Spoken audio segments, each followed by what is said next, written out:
구독, 좋아요.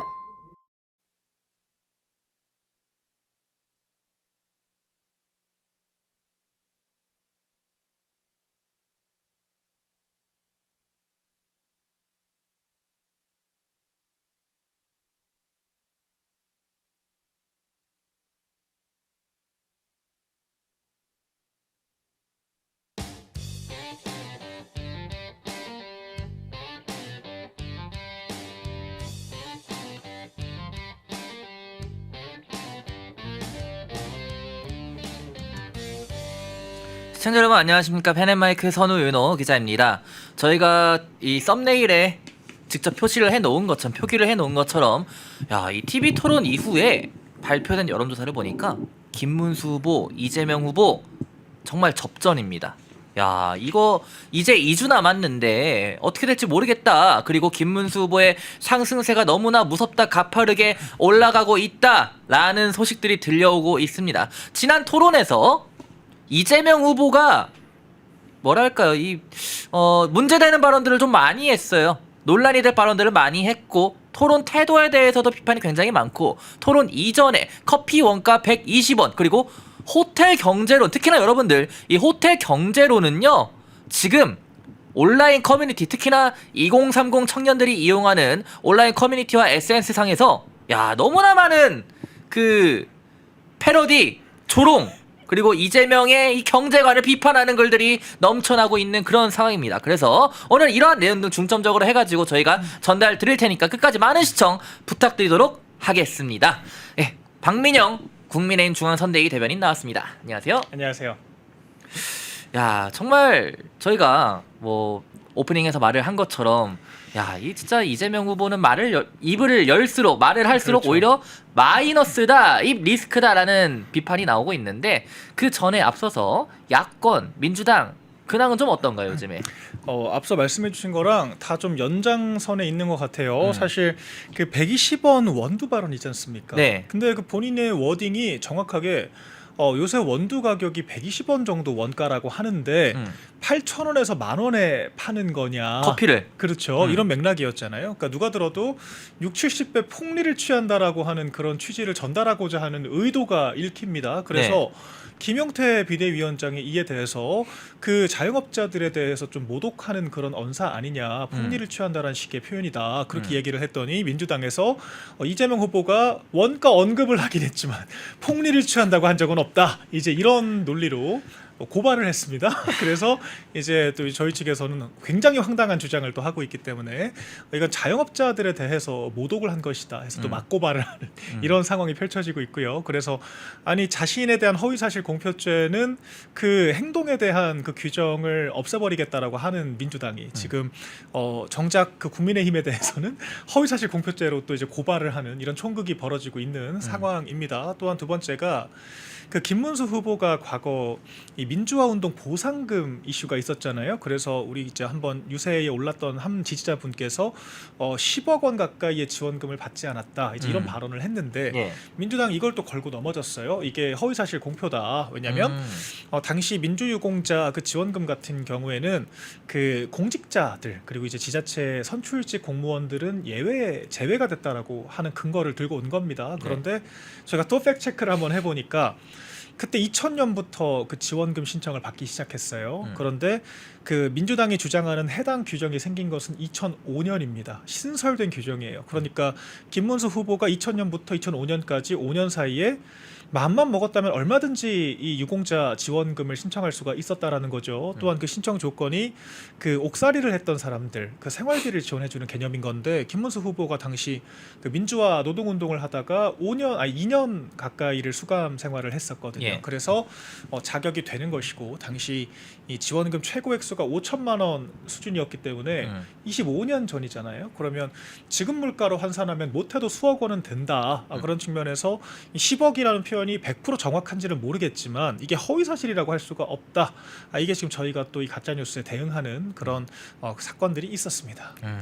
참 이게 뭐만 하면 고발, 특히나 언론에 대해서도 저희도요 요즘에 말 못해요. 진짜 무슨 여론조사 뭐 관련해가지고 혹은 뭐 여러 가지 기사들 관련해가지고 뭐 썼다 하면은 여기저기서 그냥 난리 부르습니다. 그렇죠. 예? 뭐 엄청나게 과민하. 아니 저희가 기사를 편파적으로 쓴 적도 없는데 작작 좀 하세요. 작작 좀 진짜. 뭐 국민들 기자들 입까지 막으려고요 이제. 국민들 입도 막고 기자들 입 막고 국민들 입 막고 뭐 본인들 칭찬하는 그 사람들 입만 열어둘 거예요. 작작들 좀 하세요. 짱나 죽겠네 진짜. 아, 쌓인 게 많으실만 하죠. 네. 네. 예, 우선 그 TV 토론 좀 어떻게 보셨나요? TV 토론 뭐 일단 이재명밖에 안 보였던 것 같아요. 네. 그러니까 나쁜 의미로. 네. 그래서 그 유명한 120원 원두 그리고 호텔 경제론 그리고 이제 쉐쉐 발언에 대한 그런 나름대로의 설전까지 있었지 않습니까? 그 중에서 사실 호텔 경제론이 지금 가장 뜨거운 감자인 것 같습니다. 그 에브리타임이나 블라인드를 비롯해서 좀 젊은 저관여층들이 많이 이제 좀 활동을 하는 커뮤니티에서도 예. 많이 도마에 오르고 있는 그런 상황인데, 그러니까 뭐 논리가 그런 거잖아요. 심지어 그 포스터 있지 않습니까? 유명한 포스터가 그 호텔 주인이 그러니까 10만 원에 누가 숙박을 하고 그 10만 원을 번 호텔 주인이 또 이제 뭐 치킨을 사 먹고 뭐 가구를 사고 그다음 또 이제 뭐 문구점에서 뭘 사고 한 바퀴를 돌았는데 결론적으로 호텔 예약을 취소를 해버리면 호텔 주인 다 10만 원을 갖게 되는. 그래서 이게 경제가 무한순환이 된다라고 하는 이런 이 해괴한 포스터를 제가 이번 대선 전에도 계속 몇 번 언급을 했을 거예요. 펜앤드마이크에서도. 아 이거죠 이거. 그렇죠. 그래서 근데 이게 이거 확대 좀 해주세요. 정말 놀라운 것이 이거 네, 심지어 2017년에 직접 올린 거예요. 그렇죠. 네, 누가 만든 게 아닙니다. 가짜 뉴스 아니에요. 그러니까 이재명은 합니다라고 하는 문구에 예. 본인이 직접 SNS에까지 올렸다라는 예. 것은 캠프 단위에서 컨펌이 된 걸 넘어서 본인이 직접 결제를 하고 이게 괜찮다라고 생각을 했기 때문에 네. 올렸다라는 건데 이게 참 여러 가지 문제들이 있죠. 일단은 한계 소비 성향이라는 게 있습니다. 저희가 10만 원을 받았다라고 해서 10만 원을 모두 다 소비를 하진 않죠. 아, 그러니까 예. 월급을 받으면은 그 중에서 일부는 저축을 하고 일부는 소비를 하고 그러니까 그런 식으로 가처분 소득에 대한 소비 성향 개념이 있는 건데 이 그래프는 모든 구성원들이 10만 원을 벌게 되면 10만 원을 모두 다 소비를 한다라고 하는 정말 불가능한 전제를 갖고 있고요. 네.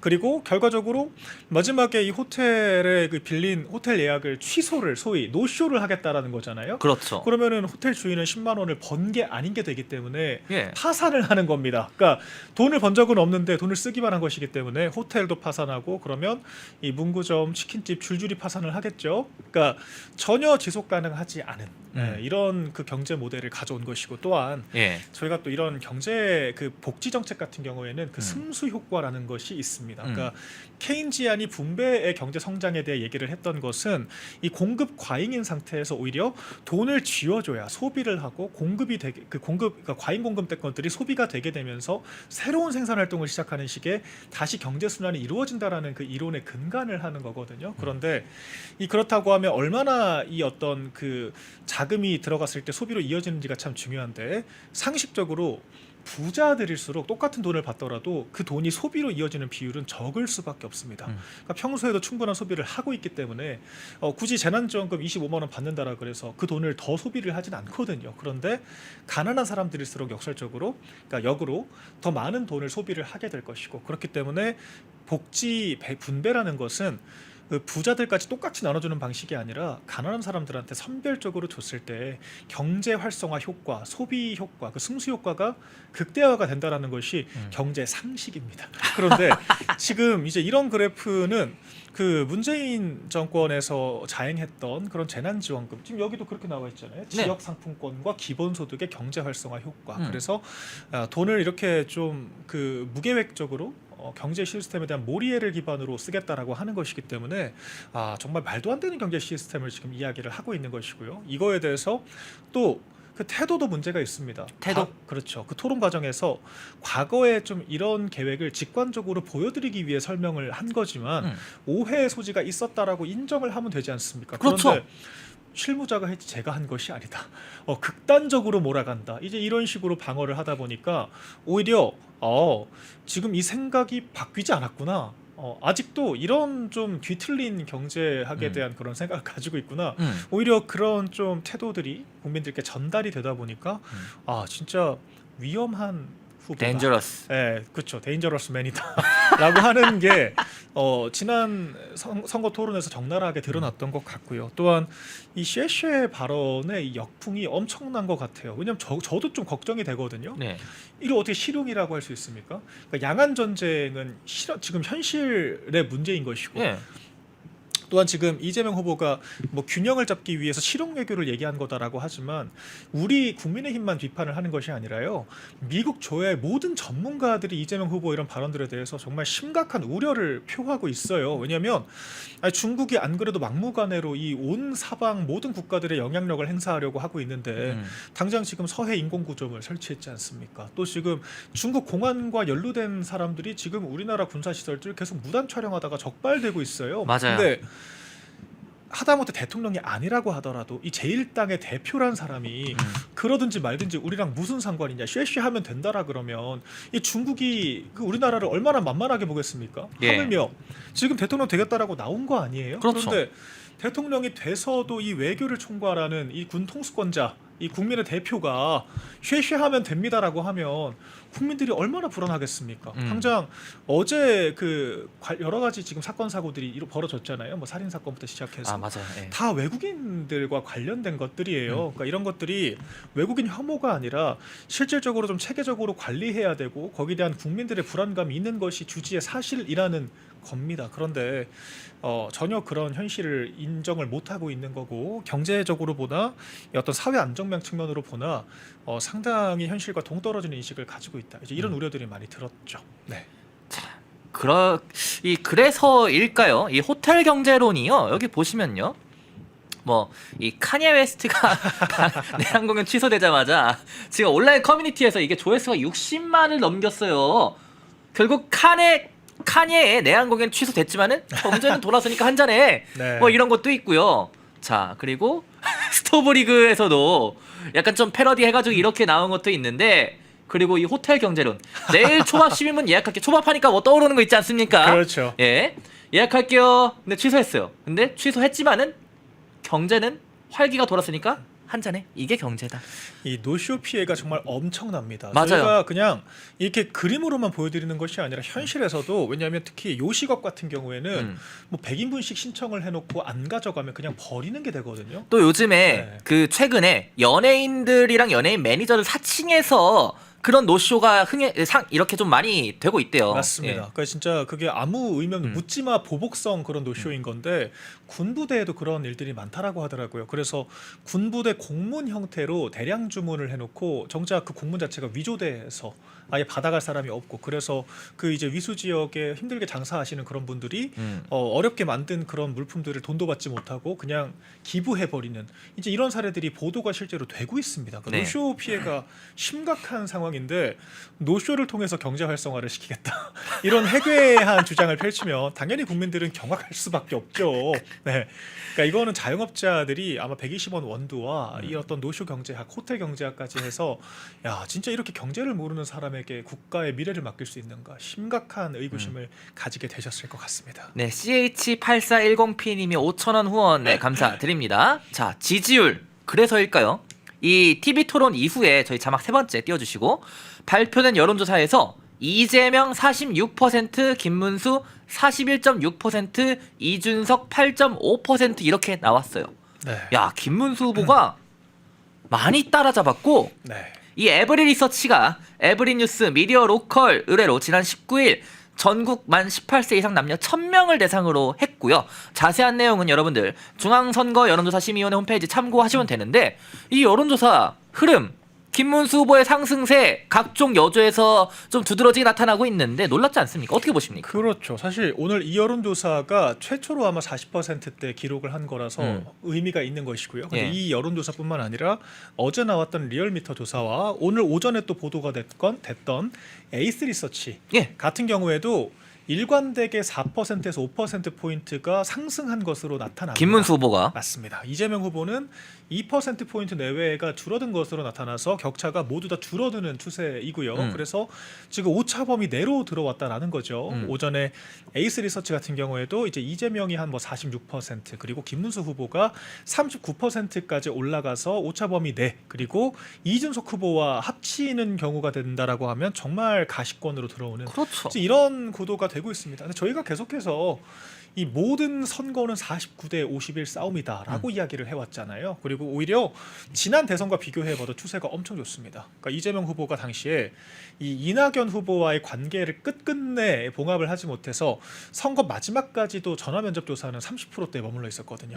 박스권 조사. 그리고 ARS만 간신히 40%대를 마지막에 넘는 그런 구도였는데 막상 그럼에도 불구하고 뚜껑을 열어보니까 어떻게 됐습니까? 접전이었죠. 0.73% 차이였잖아요. 그러니까 지금 오늘 나온 조사가 그 지금 시점에 윤석열 후보와 당시 이재명 후보의 격차보다 더 좁습니다. 그러니까 이런 상황들을 봤을 때는 충분히 반등할 모멘텀이 있다라고 보는 것이고, 또한 저희가 지금 이준석 후보와의 단일화 가능성 여전히 열려 있는 상황이죠. 또한 이준석 후보는 사실 그 팬덤들의 충성도가 높기 때문에 현재 두 자리까지 못 가고 있는 그런 좀 모습도 있습니다만 확실하게 시너지를 낼 수 있는 측면이 분명히 있거든요. 저희가 유리한 국면에서 협상을 한다라고 했을 때, 그래서 충분히 이 선거 우리가 승리로 이끌만하다. 단순히 희망 회로가 아니라 여러 지표들이 보여주고 있다. 이렇게 말씀드릴 수 있겠습니다. 그리고 또 이준석 후보의 팬덤들이 저는 뭐 다른 거 말하지 않고 그 능력들은 다 있어요. 보니까 이준석 후보의 팬덤들이 스스로 자발적으로 만들어내는 뭐 패러디물이라거나 그렇죠. 그 온라인을 활용하는 이런 차원에서의 능력은 진짜 뛰어나거든요. 저도 그거는 항상 인정을 하는데 아마 그런 것들이 만약에 김문수 후보와 단일화가 이루어진다면 시너지가 얼마나 날지 네. 가늠이 안 되는 그런 상황인 거잖아요. 그렇죠. 그래서 이제 국민의힘에는 이 조직과 레거시가 있고, 이제 이준석 후보에도 지지층들은 그 또 뭐랄까요? 그러니까 트렌디한. 그렇죠. 저희가 한때는 시끄러운 소수다라고 얘기를 하기도 했지만, 근데 또 이제 그 화력이라는 게 대선 선거전에서는 굉장히 또 유효할 수가 무시 있거든요. 못하죠.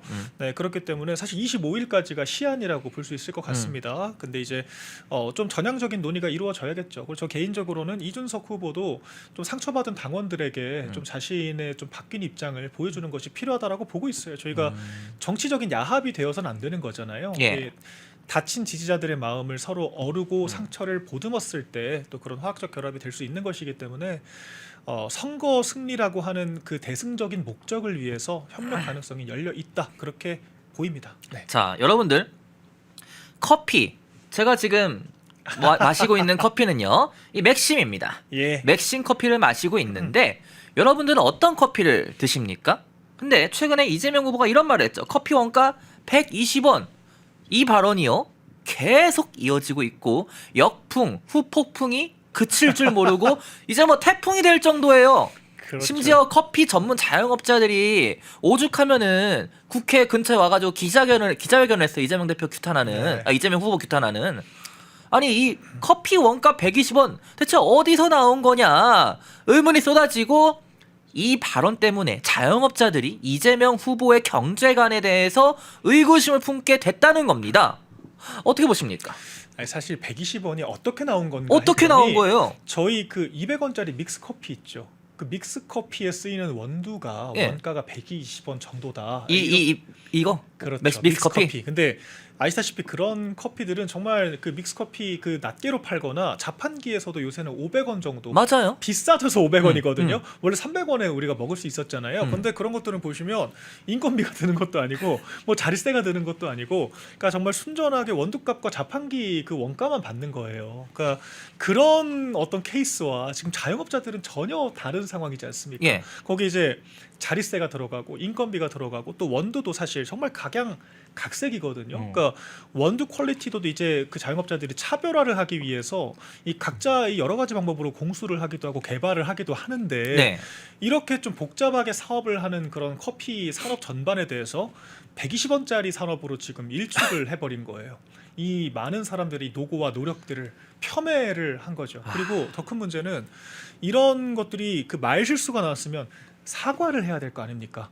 그런 의미로 전달한 것이 아니다. 그러니까 커피 가격이라는 것이 뭐 전 그것도 적절한 표현 아니라고 보지만, 어이구, 네, 그러니까 다소간의 거품이 있을 수 있는 부분들이 있다. 뭐 차라리 이런 정도로 수습을 하든가. 근데 애초에 말 자체가 너무 실언이다 보니까 수습이 안 되는 것이고, 그러다 보니까 지금 오히려 국민의힘을 고발하는 형태로 무리수를 두고 있는 거 아니겠습니까? 그런데 자영업자들이 바보가 아니잖아요. 그러니까 아프리카 사장이다와 같은 그런 커뮤니티 글들이 돌아다니더라고요. 맞아요. 그러니까 이재명이란 사람이 굉장히 특히 개딸들 같은 극성 지지층들한테는 영향력이 크지 않습니까? 그러니까 커피점에 와서 실제 그런 얘기를 하는 분들이 있다는 거예요. 있다고요? 120원이 원가인데 너무 비싸게 받으시는 거 아니냐라고 하는 분들이 있다라고 해서 그런 예, 이제 후기담이 올라오고 있다는 거죠. 자영업자 커뮤니티에 그 글이 실제로 돌아다니고 있습니다. 아, 난리 났네요. 근데 그런 고객들한테 왜 커피 가격이 이렇게 될 수밖에 없는지를 일일이 설명할 수도 없다라는 게 이제 그분들의 토로하는 당연하죠. 내용이에요. 그러니까 우리가 손님들한테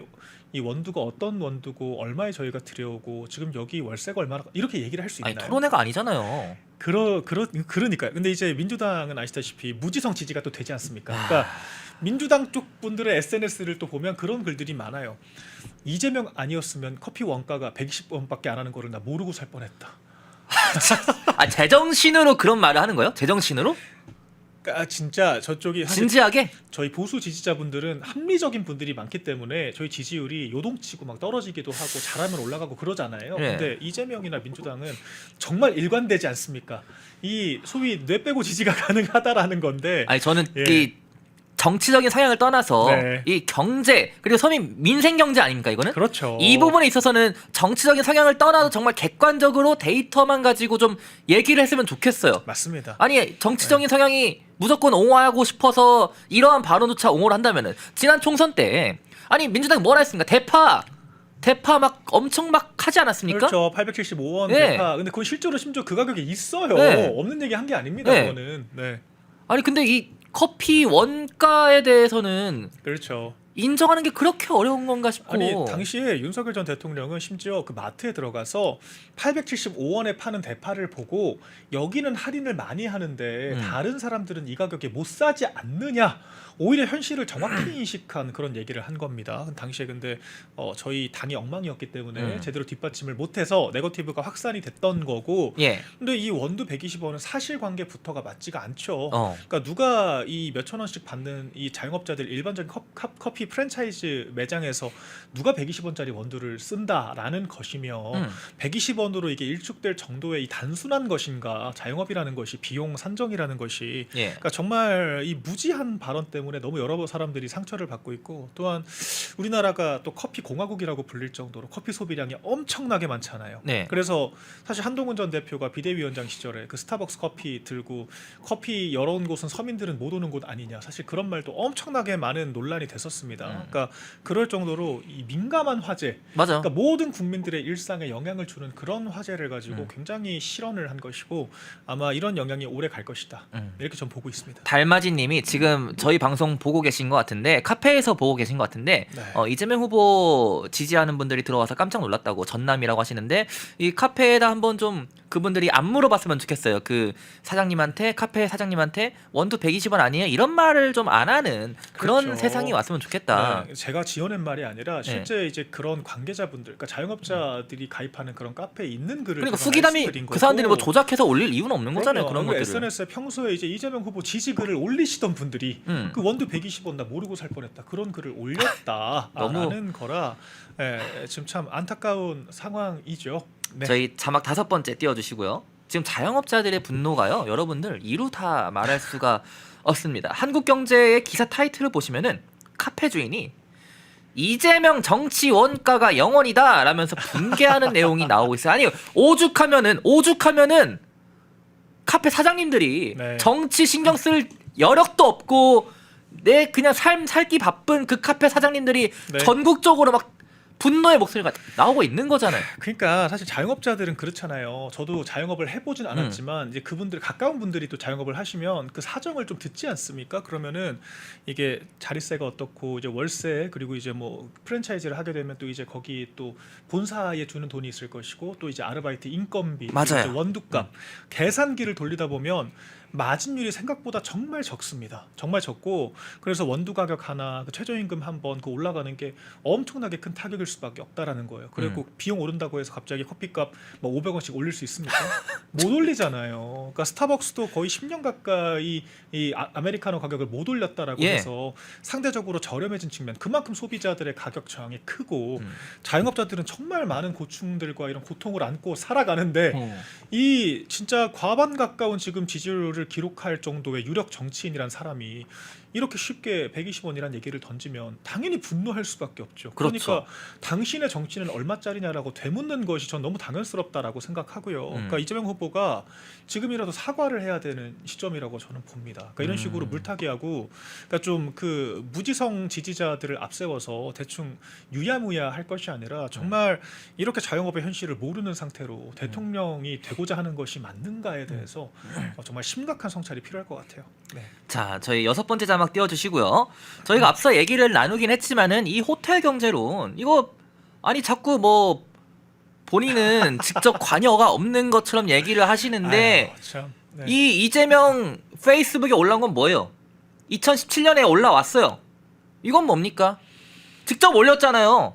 이준석 후보가 말하잖아요. 이준석이 만들어낸 게 아니라 이재명 후보가 직접 올렸던 내용이다. 어떤 내용? 이 내용. 네. 근데 이게 경제를 대통령 후보라는 사람이 경제에 대해서 어떤 가치관을 가지고 있는지를 정말 객관적으로 비판한다면 거기에 대해서 좀 뭐 답변을 성실하게 하거나 아니면은 뭐 본인이 과거에 좀 잘못 생각했다면 그런 부분에 대해서 인정을 하거나 이런 모습들이 필요한 거 아니에요? 그러니까요. 그러니까 정말 그러니까 오히려 지금 그 선거 공보물인가요? 그래서 이 관련된 이 내용 포스터 자료들을 빼달라고 또 민주당이 요청을 했다라는 겁니다. 그러니까요. 그러니까 자신들도 자기들이 봐도 이상하다는 걸 아는 거고. 그래서 토론회에서도 이재명 후보가 이게 이런 사실이 없다라고 부정을 하진 않았고 실무자가 했다라는 식으로 어물쩍 넘어갔거든요. 그런데 실무자가 하면 결제는 누가 합니까? 그러니까 사실 뭐 대장동을 비롯한 여러 가지 지금 문제되는 사건들도 결과적으로 결제는 본인이 한 건데 막 아랫사람들 떠넘기듯이 지금 또 떠넘기는 거 아니에요. 근데 그 실무자들이 무슨 기본소득에 대한 대단한 맹종이 있어서 이런 포스터를 만들겠습니까? 본인의 의중을 받드는 것이 실무자들의 역할인 건데 그리고 자기가 지금까지 해왔던 이론과 한치 오차도 없잖아요. 사실 지난 총선에서도 25만 원 그 일관 그 재난지원금처럼 뿌리자라고 해서 똑같은 이론을 본인이 주창했던 거 아닙니까? 그런데 여론이 나빠지니까 나는 그런 적이 없다. 굉장히 무책임한 태도, 극단적으로 몰아가신다라고 하는 것 자체가 본인이 주창했던 이론 자체가 극단적이라는 것을 먼저 생각을 해야죠. 그리고 극단적인 주장을 하기 때문에 극단적인 이런 포스터까지 나오는 거다 이 말씀을 드리고 지금 호텔 경제 항만 문제가 아닙니다. 그러니까 그나마 윤석열 전 대통령이 버티면서 제요구를 했던 무수한 악법들, 노란봉투법, 양곡법, 뭐 상법 개정 이런 법안들 지금 이재명 후보 당선되자마자 줄줄이 공포될 거거든요.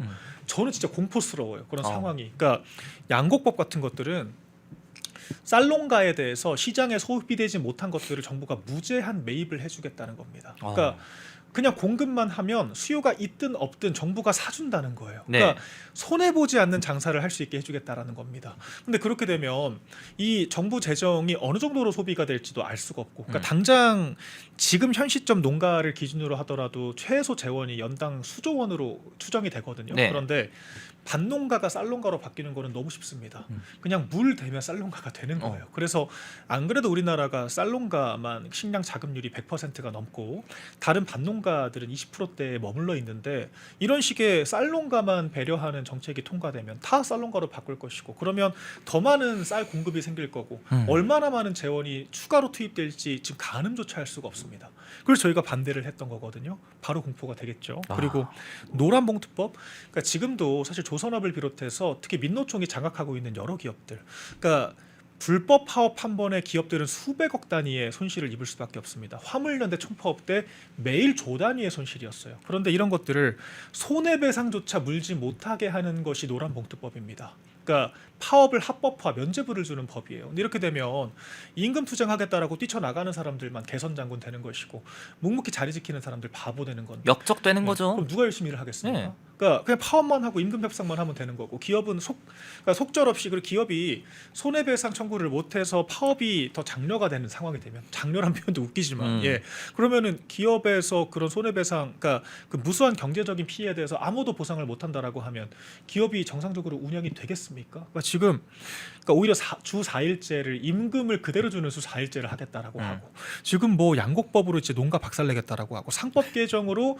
주주들의 손실에 대해서 이사들도 책임을 지게 만들겠다라고 얘기를 하고 노란봉투법으로 양껏 파업해라라고 해버리면 글쎄요, 우리나라에서 누가 기업을 하려고 할까요? 자영업자들도 그 원두값도 지금 이해를 못해서 자영업자들도 지금 다 그 문재인 때처럼 최저임금은 또 안 올리겠습니까? 그러니까 온갖 그 이 시장에 악영향을 주는 그런 그 정부 주도의 통제들을 다 하려고 할 텐데 지금 중소기업, 대기업, 자영업자 할 것 없이 제가 봤을 때 이대로면 풍비박산 나는 거예요. 그러니까 뭐 하나 성한 곳이 없네요. 그렇죠. 지금 이대로 가면은 정말 나라가 그러니까 어제 우리가 그 와중에 여러 가지 정책 중에서 경제만 본 게 이건 경제만 봤는데 경제만. 지금 네. 이런 난장판이 벌어진 거예요. 그것도 사자토론으로 딱 2시간 본 건데 네. 이제 이 정도의 얘기가 풀어진 거예요. 그래서 와, 이 민주당이란 정당은 국민의힘 내란몰이하고 악마화하는 거 말고 자기들이 지금 수권 능력이 있는 건가? 심지어 지금 인수위도 없는 조기 대선이에요. 대체 어떤 식으로 저는 정책을 펼치겠다라는 건지 정말 큰 걱정이 되고 이런 식이면 저는 국정 운영 5년 동안 나라가 어디까지 총체적으로 저는 박살날지 정말 상상도 안 되고요. 더 큰 문제는 어제 예산실 얘기는 나오지도 않았습니다. 그러니까 기재부를 해체를 시켜서 예산실을 대통령실 내에 두겠다 이런 말씀까지 하고 있고 정청래 법사위원장이 법사위를 차지하고 있기 때문에 법안들 전혀 견제 수단이 없거든요. 무조건 그냥 자동 공포가 되는 거라고 봐야 돼요. 민주당이 주도하면 자동 공포되고 그 법안들이 이제 기재부 억제기조차 없이 다 예산 집행되고 문재인 때 그 기재부의 아성에도 불구하고 그 국가부채를 역대 모든 정권 합친 수준으로 올려놨는데 2배 가까이 올려놨는데 그 정도도 없다라고 하는 이재명 정권 3년 다음 총선까지 네. 저는 진짜 너무 공포스러운 상황이고 그 국가의 미래가 우려가 될 수밖에 없는 겁니다. 그래서 지금 무조건 이번 선거에서 저희가 이재명 정권 수립을 막아야 되는 거라고 저는 보는 겁니다. 자 그리고 사실 이 퍼스트레이디 토론 김용태 비대위원장이 띄웠는데 이재명이 바로 거부를 했어요. 예. 근데 이 퍼스트레이디 토론 그 김혜경 씨 과거 발언 보니까 배우자에 대한 여러 말들을 하셨더라고요. 그렇죠. 그러니까. 예. 근데 이제 와서 좀 망설이거나 거부할 이유가 있을지 저는 네. 좀 의아해요 개인적으로는. 그러니까 설란영 여사가 본인은 적수가 못 된다라고 생각을 하기 때문에 그렇겠죠 스스로. 그러니까 설란영 여사가 제가 최근에 몇 번 보니까 정말 이런 장부가 없더라고요. 네, 그러니까 이게 나이가 무색할 정도로 이 뭐랄까요, 정말 이 아우라가 나온다고 해야 될까요? 그래서 말을 간명하게 하시는데 상당히 진실되고 이 사람이 살아온 서사와 이력 자체도 호남 출신의 노동운동가 출신이지 않습니까? 또한 이 민주당이 정말 위선적으로 보여주는 그 서민적인 삶에 대해서 정말 그 자신의 삶 그 자체로 이 서민과 청빈한 삶을 실천해온 어떤 사람이라고 봤거든요. 그래서 법인카드를 사용한다라는 것 상상조차 해본 적이 없다. 근데 저는 그 말이 너무 진실하게 들리거든요. 사실 예. 진실은 간명합니다.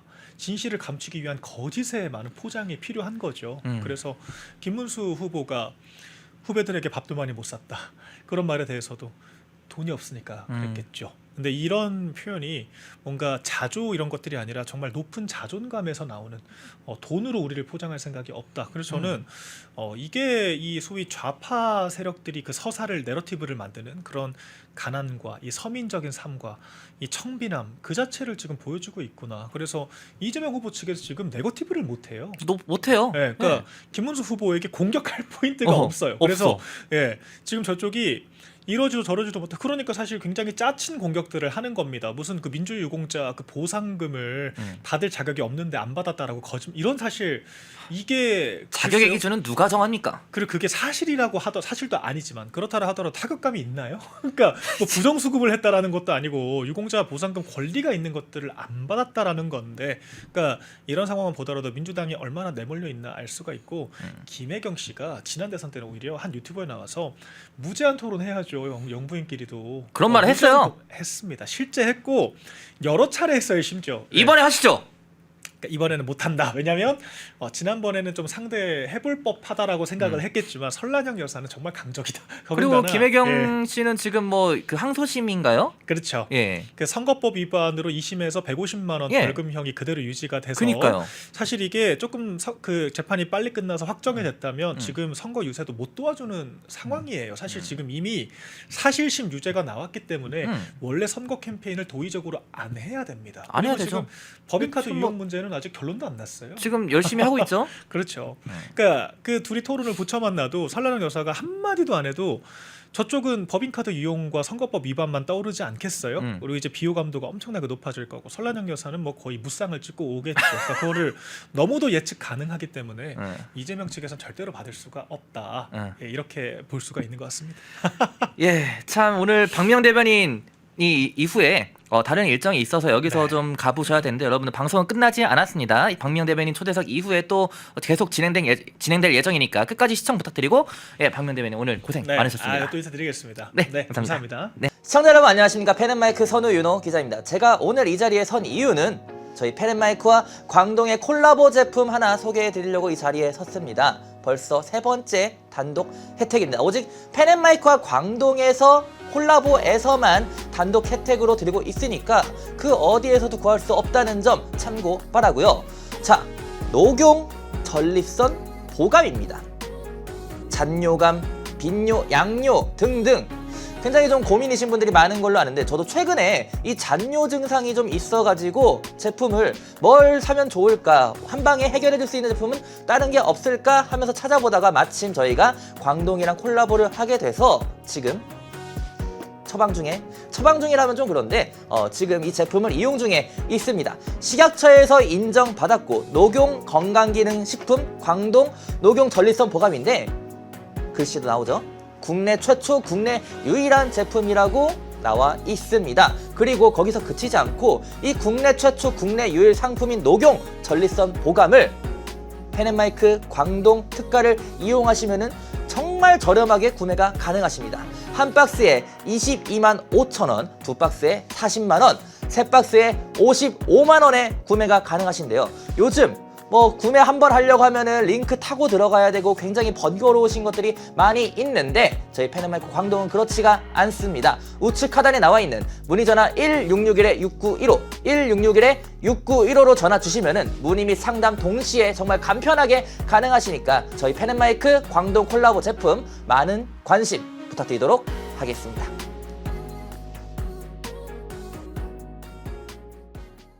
시청자 여러분 안녕하십니까? 펜앤마이크 선우윤호 기자입니다. 오늘은 제가 펜앤마이크와 광동제약 콜라보 제품을 설명드리기 위해서 소개하기 위해서 이 자리에 섰습니다. 여러분 혈당과 유산균에 대한 걱정이 저도 개인적으로 많이 있는데 이 두 가지를 한꺼번에 챙길 수 있는 상품이 있습니다. 바로 큰 걸로 보여드릴게요.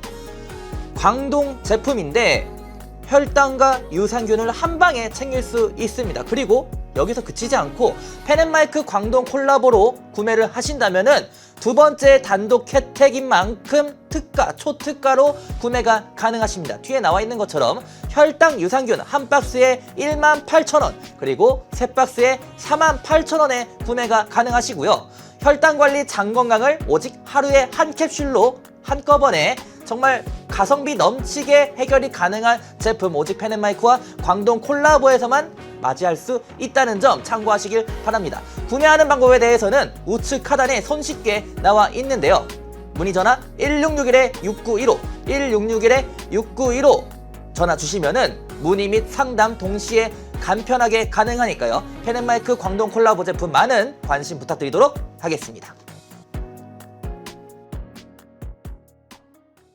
시청자 여러분 안녕하십니까? 펜앤마이크 선우윤호 기자입니다. 저희 펜앤마이크와 광동이 콜라보로 이번에 PPL을 진행 중에 있는데 무려 3가지 상품이 펜앤마이크 광동 초특가 판매 중에 있습니다. 첫 번째 제품은 바로 관절 상품인데요.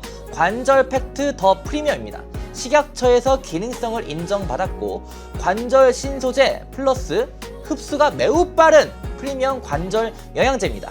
제가 이렇게 손에 들고 있는 것처럼 팩으로 해서 간편하게 뜯으면서 마시면 되는 겁니다. 제가 직접 마셔봤는데 쓰지도 않고 아주 달달했습니다. 맛도 좋고 또 몸에는 더욱더 좋고 특히나 저도 풋살을 매주 2회 정도는 차다 보니까 이 관절에 대해서 굉장히 예민한 사람 중에 한 명인데 이것을 마시고 난 이후에는 이제는 풋살 횟수를 2회에서 3회로 늘려도 되지 않을까 그런 생각도 하고 있습니다. 오직 펜앤마이크와 광동 콜라보에서만 초특가 가격으로 구매가 가능하고요. 앞에 나와 있는 것처럼 관절 팩트 더 프리미엄 한 박스에 49,000원 그리고 세 박스에 98,000원 할인가로 판매 중에 있습니다. 여러분들 주문하실 때 번거롭지 않게끔 하기 위해서 저희가 우측 하단에 문의 전화 1661-6915 1661-6915로 전화 주시면은 손쉽게 구매 및 상담이 가능하니까요. 많은 관심 부탁드립니다. 펜앤마이크에서 추천하는 영상도 보고 가세요. 다른 영상도 즐기시려면 구독 버튼을 꼭 눌러주세요.